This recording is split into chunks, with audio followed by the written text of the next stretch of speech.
চলেন রাজমিস্ত্রি মমতাজুল কি বলে আমরা একটু শুনে আসি, তারপরে বাকি মন্তব্য করছি। আপনাদের এখানে বাচ্চা কাচ্চাদের কি চামড়া কাটে, কি বলে মুসলমানি নাকি খাতনা? এটা করলে অনুষ্ঠান হয়? হয়? এটা তো হারাম। এটা হারাম। এটা কি বললাম বুঝলেন না? চামড়াটা কেটে দিতে হবে, আগার চামড়াটা, ডগার চামড়া কেটে দিতে হবে। ও বটিলিয়ে আপনি আপনার বউ দুজনা ধরে আপনার ব্যাটার কেটে দিতে পারেন। আমার একটা প্রশ্ন হলো যে রাজমিস্ত্রি মমতাজুলের যখন খাজনা হয়েছিল তখন কি ওনার স্ত্রী অর্থাৎ বউ ওনাকে খাজনা করেছিল বটি দিয়ে? আপনাদের জানা থাকলে অবশ্যই জানাবেন। চলুন বাকিটা শুনে আসি আর কি বলে দেখি। 12টা ডিম সিদ্ধ করতে হবে, ওর নানিকে ডাকতে হবে।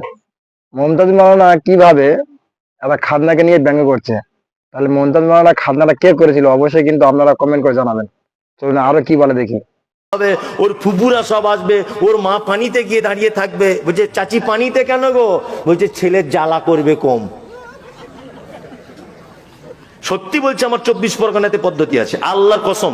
দেখেন এইরকম পদ্ধতি আমি এখনো পর্যন্ত কোথাও শুনিনি, বা আমার এলাকাতে হয় না, বা আমার জানাশোনা যত এলাকায় আমি গিয়েছি বা কাজে কামে হোক বা আত্মীয় স্বজনের বাড়ি হোক বা যেখানে হোক গিয়েছি, তবে এইরকম ধরনের খান্না হয় না যে মা মা পানি দাঁড়াবে 10টা ডিম করবে।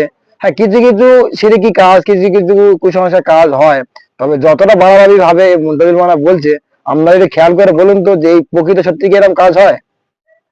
আচ্ছা, আমার একটা বক্তব্য হলো যে আপনার 24 পরগনা এলাকা যদি ওরকম হয়ে থাকে তাহলে আপনি আপনার এলাকা ঠিক করুন। যে এলাকা দিয়েছে সে এলাকা হয়তো হয় না, বা আমার এলাকাতে এরকম হয় না। আর যদি আপনার এলাকা যদি গন্ডগোল হয়ে থাকে তা আপনি আপনার এলাকা ঠিক করতে পারছেন না কেন বা ঠিক করছেন না কেন? সমস্যাটা কি?